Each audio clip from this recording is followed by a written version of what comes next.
ప్రభు యేసుక్రీస్తు ప్రభు వారు కల్లర్సెరువులో మాట్లాడినటువంటి 5వ మాటను ధ్యానించుకుందాం. ఇంతకుముందు చదివినటువంటి మత్తయి సువార్త 27వ అధ్యాయము 48వ వచనం చూసినట్లయితే, వెంటనే వారిలో ఒకడు పరిగెత్తుకుని పోయి స్పంజి తీసుకుని చిరకాల ముంచి రెల్లున తగిలించి ఆయన త్రాగనిచ్చాడు. అదే వాక్యాన్ని యోహాను సువార్త 19వ అధ్యాయం 28వ వచనంలో చూద్దాం. ఇది 100 పేజీలు ఉన్నది. క్రొత్త నిబంధన 100వ పేజీ. యోహాను సువార్త 19వ అధ్యాయం 28వ వచనం. అటు తరువాత సమస్తమును అప్పటికి సమాప్తమైనదని యేసు ఎరిగి లేఖనము నెరవేరినట్లు నేను, అంటే యేసుక్రీస్తు ప్రభువారు, దప్పికొనుచున్నాను. మళ్ళీ చదువుతున్నాను. అటు తర్వాత సమస్తమును అప్పటికి సమాప్తమైనదని యేసు ఎరిగి లేఖనము నెరవేరినట్లు నేను, అంటే యేసుక్రీస్తు ప్రభువారు, దప్పికొనుచున్నాను. 100 పేజీలో రావడం నాకు ఆశ్చర్యాన్ని కలిగజేస్తుంది. పైన రాస్తుంది, సమస్తమును అప్పటికి సమాప్తమైనది. ఆయన ఈ లోకానికి వచ్చినటువంటి పని అంతా ఏమైంది? సమాప్తమైంది. ఇక మరణించిపోతున్నాడు కొన్ని నిమిషాలు. కాబట్టి ఆ సమాప్తమైందంటే ఏం చేస్తాం? పని అంతా కంప్లీట్ చేసేమంటే ఏమంటాం? 100% అయిపోయిందంటే. కాబట్టి అది ఆ విషయం కూడా 100 పేజీలు వచ్చింది ప్రింటింగ్. కొన్ని మనం ఆలోచించం కానీ చాలా కలిసి వస్తుంది. కల్లర్సెరువులో యేసుక్రీస్తు ప్రభు వారు మరణించడం 6 గంటలు, మానవుని 6వ దినం మరి సృజించడం, పగలు 3 గంటలు లెక్క, రాత్రి 3 గంటల లెక్క. ఇవన్నీ గొప్ప గొప్ప సైంటిస్టులు అయితేనేమి అధ్యయనకారులు చేస్తూ ఉంటారు. కొన్ని నేను కూడా ఇలానే ఆలోచిస్తుంటాను. అంటే నేను అవి చూసి చెప్పింది కాదు, కానీ కొత్తగా చెప్పినప్పుడు ఇదే మాట, సరాల మాట ఫస్ట్ నేను చెప్పినప్పుడు చాలామంది అన్నారు, చాలా కొత్తగా చెప్పేవారు. దేవుడు నాకు ఆ రోజు ప్రేరేపించారు. ఆ రోజు మేడం గారు కూడా ఉన్నారు. నేను ఆ రోజు రాచవారి పాలలో 4వ మాట చెప్పి 6వ మాట ఒంగోలులో చెప్పారు. సాయంత్రం జరిగింది. ఆ రోజు చెప్తుంటే అన్నారు, చాలా కొత్తగా చెప్పారు మీరు. దేవుడు ప్రేరేపణ కలిగించి చెప్పించిందే కానీ నా సొంతంగా చెప్పింది కాదు. మరి ఇక్కడ కూడా ప్రవచనాలు లేఖనములు నెరవేరినట్లు అన్నారు. చూద్దాం. కీర్తనల గ్రంథం 69:21లో చూసినట్లయితే పేజీ నంబరు 487, పాత నిబంధన గ్రంథం, కీర్తనల గ్రంథం 69వ అధ్యాయం 21వ వచనములో, వారు చేదును నాకు ఆహారముగా పెట్టిరి, నాకు దప్పి అయినప్పుడు చిరకన త్రాగనిచ్చిరి. మరి కీర్తనల గ్రంథం రచించింది దావీదు మహారాజు. దాదాపు 70-80 కీర్తనలు దావీదు మహారాజు రచించారు. మరి ఆ రచించినట్లు దేవుడు ఆయనకు ప్రేరేపణ కలిగించి ఇచ్చిన విషయాలు ఆయన రాస్తున్నాడు. వారు చేదును నాకు ఆహారంగా పెట్టిది, నాకు దప్పి అయినప్పుడు చిరకాను. ఇంకా మనం చదువుకున్నాం. అక్కడ వెళ్ళి చిరకాన్ని తీసుకొచ్చి ముంచి రెల్లుకు తగిలించింది ఆమె త్రాగనిచ్చాడు. మరి ఆయన శిలువ మీద ఉన్నాడు, దేవుడు కదా, ఆయనకి ఎందుకు దాహం అయిందా? ఆయన తాగాల? అవసరమా? ఆయన దాహం అవుతుంది అని అన్నాడు, కరెక్ట్. ఎందుకంటే ఆయన మానవ రూపంలో మనలాగా రక్తమాంసంతో జన్మించాడు కాబట్టి మరి ఆయన ఖచ్చితంగా దాహం అవుతుంది. ఆత్మీయంగా దాహము వేరుగా ఉన్నప్పటికీ శారీరక దాహం అనేది అవుతుంది. అందుకని దాహం అన్నప్పుడు మరి ఆ చిరకం. ఈ చిరకంట ఏంటంటే దాన్ని బోళము అంటారు. యేసుక్రీస్తు ప్రభు వారు జన్మించినప్పుడు బంగారము, సాంబ్రాణి, బోళం ఆయనకు సమర్పించారు. బంగారం అంటే ఆయన రాజును సూచిస్తుంది. మరి సాంబ్రాణి అంటే నిప్పులు వేసినప్పుడు అది వాసన వెదజల్లుతుంది. ఆయన సేవని, ఈ లోకంలో చేసిన సేవను తెలియజేస్తుంది. బోళం అనేది ఆయన శ్రమలు, సిలువలో శిక్షణ తెలియజేస్తుంది. ఆ బోళం అనేది చేదుగా ఉంటుంది. మరి అది ఇచ్చినప్పుడు ఆయన తల్లిదండ్రులు మరి ఆలోచించుంటారు, ఇది ఎందుకు ఇచ్చారు కాదు. మరి జ్ఞానులు కదా తీసుకొచ్చింది. జ్ఞానులు మరి ఎందుకు తీసుకొచ్చారంటే దేవుని ఏర్పాటు. నువ్వు రాజువు, మరి మనం ఆదివారం చేసుకున్నాం. ఆయన రాజుగా యెరూషలేముకి రావడం చూసాం. మరి రాజునేసి ఆయన యూదుల రాజుని ఆయన నేమ్ కూడా పెట్టారు సిలువలో. కాబట్టి రాజును తెలపడానికి బంగారాన్ని, మరి ఆయన చేసిన సేవతను తెలియడానికి సాంబ్రాన్ని బోళం. ఆ బోళం చేదుగా, ఆ చేదునిచ్చాడని ఇక్కడ చెప్తున్నాడు. వారు చేదును నాకు ఆహారముగా పెట్టింది, నాకు దప్పి అయినప్పుడు చిరకను త్రాగి. ఈ యొక్క ప్రవచనం అనేది ఇప్పుడు సిలువలో ఆయన మరణించినప్పుడు నెరవేరింది. అలాగే ఇంకోటి చూసినట్టు యెషయా గ్రంథంలో కూడా ఉంది. 44:3 చూసాం. 605 పేజీలో చూసినట్లయితే ఇది కూడా ప్రవచనమే. ఇది తర్వాత వచనానికి సంబంధించిన ప్రవచనం. నేను దప్పిగల వారి మీద నీళ్లను, ఎండిన భూమి మీద ప్రవాహ జలములను కుమ్మరించాను. ఎవరైతే దప్పికొని ఉంటారో వాళ్ళకి నీళ్ళని ఇస్తానంటున్నాడు.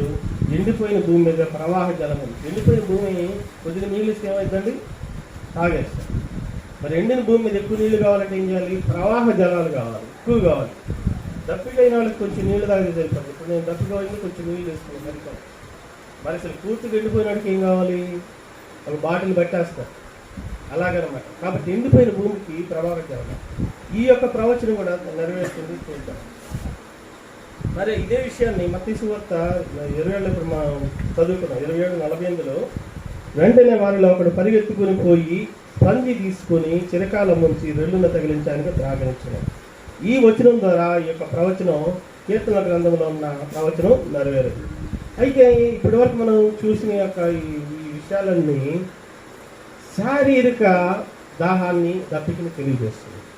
ఒక మనిషికి దాహం అయినప్పుడు ఖచ్చితంగా నీళ్లు తాగుతాం. ఇప్పుడు మన ఎండాకాలంలో ఉన్నాం కాబట్టి ఎక్కువగా మనం దాహం అవుతుంటుంది, నీళ్లు తాగుతుంటాము, లేదంటే ఎక్కువగా కూల్ డ్రింక్స్ తీసుకుంటుంటాము, ఇబ్బంది పడతాం. మరి యేసుక్రీస్తు ప్రభువారు కూడా శరీరంతో ఉన్నారు కాబట్టి ఆయనకు దాహం వేస్తుంది. మరి రాత్రి నుంచి ఆయన్ని అన్యాయపు తీర్పులు 6 చేశారు. ఇది చెప్పే సమయం కాదు కానీ ప్రత్యేకంగా ఒక గంటన్నర సేపు చెప్పుకుంటాం తీర్పుల గురించి. అన్యాయపు తీర్పులు 6 చేశారు. అన్యాయపు తీర్పులు 6 ఎందుకు చేశారు? మన గురించి చెప్పాను కదా, 6 సంఖ్య ఎక్కడికి పోవడం లేదు, వెంటాడుతాను. అన్యాయపు తీర్పులు 6 చేసి మన యొక్క అన్యాయం అంతటా ఆయన మీద నెట్టారు, తెలుగు మీద వెళ్ళారు. కాబట్టి రాత్రి ఆయన్ని ఒక గెత్సెమనే గట్ల పట్టుకున్న కాడి నుంచి తెల్లవారు 7 గంటల వరకు, 7 గంటల వరకు ఆయన ఏం చేశారు? తీర్పులు తీరుస్తారు. మరి 7 గంటల నుంచి ఆయన్ని 9 గంటల వరకు కూడా యెరూషలేము వీధుల్లో మరి ఆయన నడిపిస్తూ సిలువ మోయిస్తూ తీసుకొచ్చారు. 9 గంటలకు ఆయన సిలువ వేశారు. మనం చదువుకున్నాం. మరి ఆయన యొక్క ఆత్మీయ దాహం చూసినట్టయితే యోహాను సువార్త 4వ అధ్యాయము 13, 14 వచనాలు చూద్దాం. యోహాను రాసిన సువార్త 4వ అధ్యాయం 13, 14 వచనాలు. ఇక్కడ సందర్భం ఏంటంటే ఇక్కడ సమరయ స్త్రీ గురించి ఇక్కడ రాయబడింది. సమరయ స్త్రీ మధ్యాహ్నం వేళ నీటికి యాకోబు దగ్గరికి వెళ్ళడం జరిగింది. సహజంగా ఎవరైనా ఉదయకాలం నీళ్లు తెచ్చుకుంటారు, లేదంటే సాయంత్రం వేళ నీళ్ళు తెచ్చుకుంటారు. ఎందుకంటే ఎండ లేని సమయంలో తెచ్చుకుంటారు. అవసరాలు కూడా ఎక్కువగా ఉదయకాలం ఉంటాయి, సాయంత్రం వేళ ఉంటాయి. కానీ ఈవిడ మధ్యాహ్నం వేళ ఎందుకు వస్తుంది అని అంటే ఆవిడ ఒక ఇక్కడ వేసిగా ఆమెను చూపించడం చూస్తున్నారు. ఆమెకు భర్త లేదు. ఆ వేసిగా మరి దాదాపు 5గురితో కలిసి ఉండడం, ఒకరి తర్వాత ఒకరిని అలా మారుస్తూ, అప్పుడున్న అతను కూడా ఆ భర్త కాదనే విషయాన్ని దేవుడు యేసుక్రీస్తు వారు తెలియజేస్తున్నారు. అంటే ఆ పాపంలో బాగా మునిగింది. ఆమె అక్కడికి వచ్చినప్పుడు ఆమెతో మాట్లాడుతూ సందర్భంలో అందుకు యేసుక్రీస్తు వారు నీళ్లు ఇమ్మని అడిగినప్పుడు, మీరు యూదులు, మేము సమరీయులం, మీరు ఇస్తే మేము ఇస్తే తాగుతారా, మీరు తెచ్చుకున్నారా నీళ్ళు చేరుకుంటారు అన్నప్పుడు ఏం తెచ్చుకోలేదంటే అని అంటాడు. నేనెవరో తెలిస్తే నువ్వు నేను ఇచ్చి నీళ్లు త్రాగు ప్రతివాడు మరలా దప్పికొను, నీవిచ్చే నీళ్ళు తాగితే ప్రతివాడు మరలా దప్పుకుంటాడు. నేను ఇచ్చి నీళ్లు త్రాగు వాడు ఎప్పుడూ దప్పికొనడు. నువ్విచ్చే నీళ్ళు తాగితే నాకు మళ్ళీ దాహం అయింది కొంతసేపు.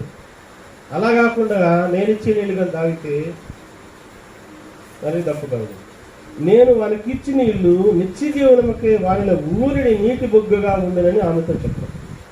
అప్పుడు ఆవిడంటే అది నువ్వు యాకోబు కంటే గొప్పవాడివా, అబ్రాహాము కంటే గొప్పవాడు అంటే అవును, వాళ్ళందరినీ సృష్టించింది నేనే. కాబట్టి నేను ఇచ్చిన నీళ్ళు తాగేవాడు నిత్య జీవనమైన ఊరిని నీటి బొగ్గగా ఉండను. నిత్య జీవనకు ఊరే నీటి బొగ్గ అంటే ఏంటంటే నీటి బొగ్గ ఎప్పుడు నీళ్ళు వస్తానే ఉంటాయి.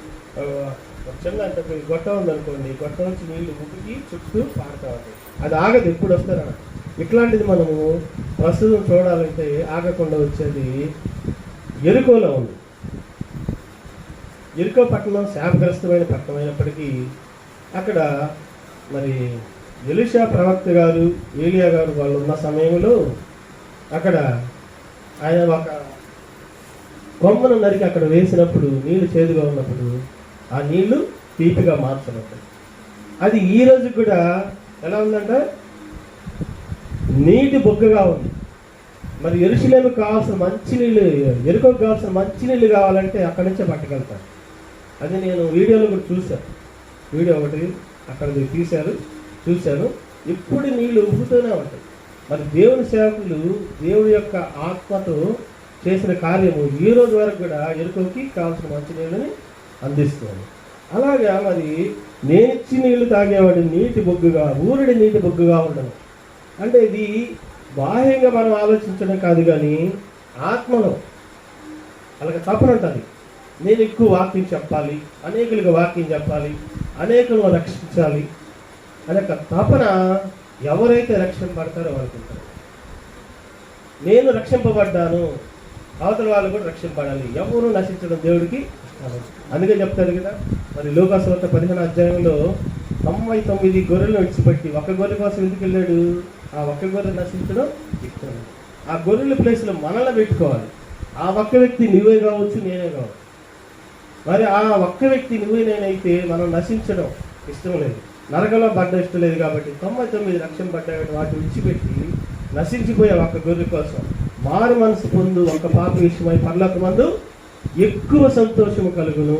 రక్షించబడ్డ వాళ్ళకన్నా పాప రక్షింపబడినప్పుడు కొత్తగా పరలోకమందు ఎక్కువ సంతోషం కలుగుతుంది. మీరు 15వ అధ్యాయంలో మరి 7-8 వచనాలు చూసినట్లయితే, అట్లాగే 15వ వచనంలో చూసినట్లయితే ఉంటారు, మీరు గమనించవచ్చు. తర్వాత చూసినట్లయితే యోహాను సువార్త 7వ అధ్యాయము 37-38 వచనంలో చూద్దాం. పేజీ నెంబర్ 88, క్రొత్త నిబంధన, యోహాను రాసిన సువార్త 7వ అధ్యాయం 37-38. ఆ పండుగలో మహాదినమైన అంచెదినమున యేసు నిలిచి, ఎవడైనను దప్పికొనే ఎడల నా యొద్దకు వచ్చి దప్పి తీర్చుకునేవాడు. నా యందు విశ్వాసం ఉంచి వాడెవడో లేఖనము చెప్పినట్లు వాని కడుపులో నుండి జీవజల నదులు పారునని బిగ్గరగా చెప్పాడు. ఏం చెప్తున్నాడు? పండుగ అంటే పస్కా పండుగ. పస్కా పండుగ మరి ముఖ్యంగా 3 రోజులు జరుగుతుంది. మొత్తం 7 రోజులు జరిగే పండుగ. అది ముఖ్యమైన రోజు చివరి దినం అని చెబుతున్నాడు. మహాదినం, అంచె దినమైన ఆ రోజు అంటే దాదాపుగా అది శనివారం వస్తుంది అనుకుంటా మాస్టర్ గారు, అంతే కదండి? శనివారం వస్తుంది ఆ రోజు. ఆ రోజుల్లో అంటే ఈ రోజు అంటే మనకు ఆదివారం ఫాలో అవుతున్న విశ్రాంతి దినాన్ని. మరి ఆ రోజు అక్కడ నిలిచి యూదులతో అంటున్నాడు, ఎవడైనా దప్పికున్నాడు నా ఎందుకు వచ్చి దప్పి తీర్చుకునేవాళ్ళను, నా యందు విశ్వాసం వాడేవాడు. ఆయన నిజంగా దేవుడు పంపిన ఆయన కుమారుడు యేసుక్రీస్తుని నమ్మిన ఎడల, మెస్సియాని నమ్మిన ఎడల మరి వాడి కడుపులో నుంచి ఏమొస్తుంది? జీవజల నదులు. హృదయంలో నుంచి ఏమొస్తుంది? నీటి బుగ్గ వచ్చేస్తుంది. అనేకలు రక్షించాల్సిన యొక్క ఆత్మ ప్రేరేపణ కలుగుతుంది. ఖాళీ కూర్చోడు. మరి నిజంగా నువ్వు రక్షింపట్టి ఎవరో ఒకరికి వాక్యం చెప్పాలి. కొన్ని సందర్భాల్లో ఇట్లాంటివి జరుగుతూ ఉంటాయి. మా మిస్సెస్ ఒకసారి చెప్పింది, బస్సులో కూర్చున్నప్పుడు వేరే వాళ్ళు వాక్యం చెప్పాలని. కొన్నిసార్లు దేవుడు మన కాముకున్నప్పుడు రక్షణ పడ్డాను పక్క వాళ్ళని ప్రేరేపిస్తారు. నువ్వేం చేస్తుంటావు, మీరేం చేస్తారని వాళ్ళు అడిగి మళ్ళీ కదిలించి మన చేత వాక్యం చెప్పుకునే సందర్భాలు మా మిస్సెస్కి జరిగినాయి. నన్ను కదిలించారు ఒకసారి. ఇది చెప్తే చాలా ఆశ్చర్యంగా ఉంటుంది. ఎవరో అతను ఎక్కాడు, బస్సులో నా పక్కన ఖాళీ ఉంది, 3 సీటింగ్ ఇద్దరు కూర్చున్నా, పక్కన ఖాళీ ఉంది, చాలా మంది నిలబడ్డారు, ఎవరు కూర్చోలేదు. ఆయన ఎక్కిన తర్వాత ఇప్పుడు మధ్యలో ఎక్కాడు, వచ్చి పక్క జరగన్నాడు, కూర్చున్నాడు. మకాన్ని ఇలా చూపించి, నువ్వు దేవుడి వాక్యం ఎందుకు చెప్పడం లేదన్నాడు. ఆయన ఎవరో తెలియదు, నేనెవరో తెలియదు. రాత్రి 1 గంట టైం, బస్సులో విజయవాడ నుంచి గుంటూరు మేరగేట వస్తున్నాము. నాకు అర్థం కాదు, గంట సేపు క్లాస్ పీకాడు.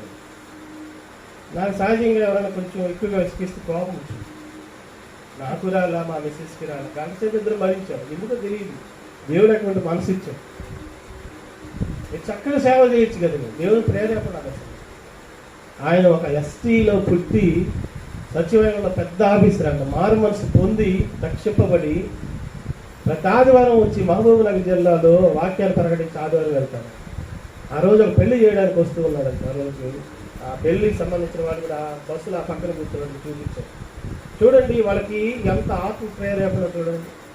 ఒక ఎస్టీ ఉంది, ఒక పెద్ద ఆఫీసరు, సచివాలయంలో ఆఫీసర్ అంటే మీకు తెలుసు కదా, అప్పుడు 2 స్టేట్స్ కలిసి మరి అంత పెద్ద ఆఫీసరు ప్రతి ఆధారం అక్కడి నుంచి వచ్చి ఇక్కడ వాకింగ్ చేసి వెళ్తున్నాడు, పెళ్లి చేయడానికి వస్తున్నాడు. ఆయన ఖాళీ కూర్చోలేదు, దేవుడు ఆయన పంపించాడు, నన్ను ప్రేరేపించినాడు. నువ్వు ఎందుకు వాక్యం చెప్పడం లేదు? నేను ఒక క్రైస్తవుని ఆయనకి ఎవరు చెప్పానండి? ఒక మాట కూడా మాట్లాడలేదు. దేవుడి ప్రేరేపణ తగ్గించుతాను. కాబట్టి హృదయంలో దేవుడిని రక్షింపడి నిజంగా దేవుని మీద విశ్వాసం ఇచ్చిన వారు ఖాళీ కూర్చోరు, ఎవరికైనా వాక్యం చెప్తూ ఉంటారు. అది గుర్తుపెట్టుకోవాలి. దాన్ని బట్టే మనం నిజంగా అసలు దేవుని బిడ్డలు కాదనేది రుజువు. మరి చివరిగా చూసినట్లయితే ప్రకటన గ్రంథము 22 అధ్యాయం 17వ వచనం చూద్దాం. ప్రకటన గ్రంథము 22 లాస్ట్ పేజ్.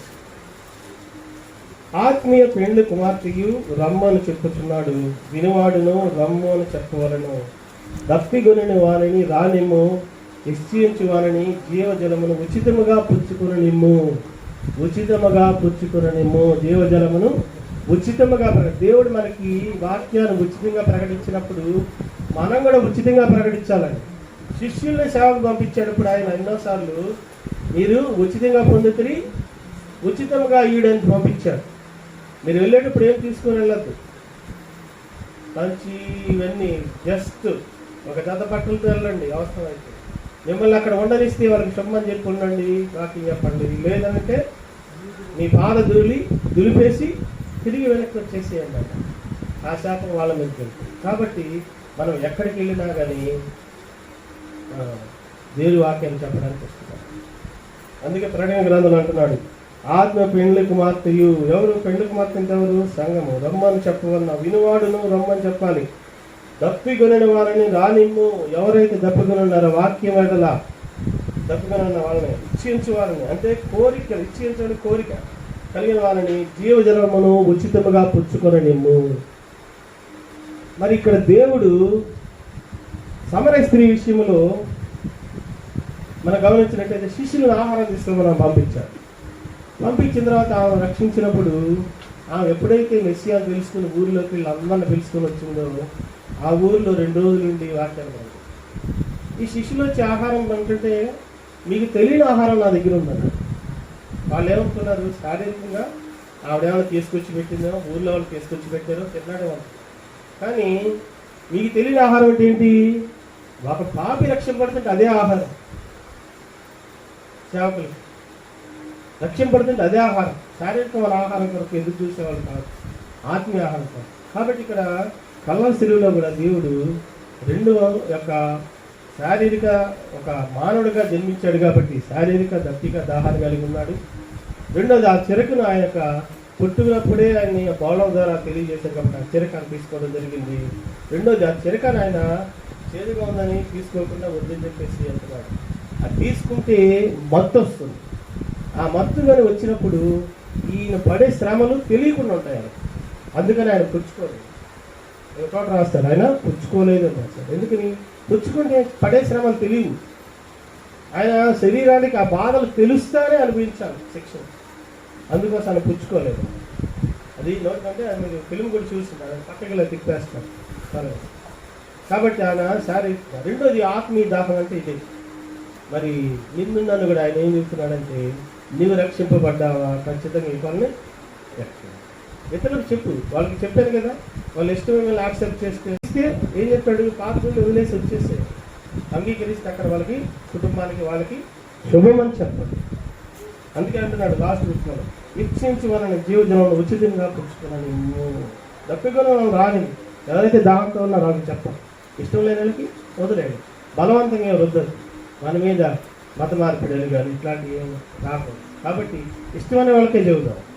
ఇష్టపడుతున్నారా? చెబుతాం 4 మాటలు. కాబట్టి దేవుడు ఇచ్చించే వాళ్ళకి చెప్పమని అంటున్నాడు. దేవుడు శిలువ మీద ఉన్నప్పుడు ఆత్మీయ దప్పికుడు కొని ఉన్నాడు. అందుకే శిష్యులకి చెప్తున్నాడు అందుకు మాట, దాహం కొని ఉన్నాను. అది కూడా ఆయన ముందు అందుకే చెప్పాడు. ఇక్కడ మహా పండగలు, ఇక్కడ మహాదినమైన పండగలో కూడా చెప్పాడు యూదులందరికీ, నా దగ్గరకు వచ్చి దప్పికించుకోరు. ఎవరైతే విశ్వాసం ఉంచుతారో, ఎవరైతే ఇష్టపడతారో వాళ్ళు దప్పికి తీర్చుకోరు. ఇది ఆత్మీయ దప్పి. కాబట్టి మన హృదయాల్లో కూడా మన అనేకులకు ఈ యొక్క వాక్యాన్ని అందించాలి. మరి నీ హృదయంలో, నా హృదయంలో దేవుడు చేసిన యొక్క గొప్ప కార్యాలను మనం ధ్యానించుకుంటూ ఒకసారి మన కోసం కల్వసిరిలో మరణించాడు కాబట్టి ఈ 7 మాటలు మన కోసం మాట్లాడారు. ఈ 7 మాటలను ఈ రోజే కాదు, మనకి గుర్తొచ్చినప్పుడు ఏ మాటలను 7 మాటలు ధ్యానించుకుంటూ ఉన్నట్టయితే మన హృదయాల్లో ఆ ప్రేరేపణ కనుక అనేకులకు వాక్యాలు అందించే బిడ్డలుగా మనం ఈ లోకంలో దేవుని శ్రేణులు కనుక. అయితే ప్రతిరోజు సిలువను వెంబడించడం అంటే ఏంటంటే ప్రతిరోజు మన పాపాలు ఒప్పుకోవాలి. ఖచ్చితంగా పాపాలు చేస్తాం చేయకుండా, ఎందుకంటే పాప నియమము అనేది మన శరీరంలో ఉంది. పాప నియమం అనేది ఉంది కాబట్టి మనకి తెలిసి కొన్నిసార్లు తెలియని కొన్నిసార్లు చేస్తుంటాం కాబట్టి తప్పకుండా అది తప్పు అని మనకు వెంటనే గుర్తు చేసినప్పుడు ఆత్మదేవుడు మన లోపల ఉంటాడు కాబట్టి తెలియజేసినప్పుడు వెంటనే మనం దాన్ని ఒప్పుకోవాలి. తెలియజేసిన తర్వాత కూడా ఒప్పుకోకుండా మరణానికి మనం గురైనట్లయితే శిక్షణ అనుభవించాలి. కాబట్టి ఆ విషయం మనకు గమనించినప్పుడు మనం వెంటనే ఆత్మలో వెంటనే దేవుని క్షమాపణ వేడుకోవాలి.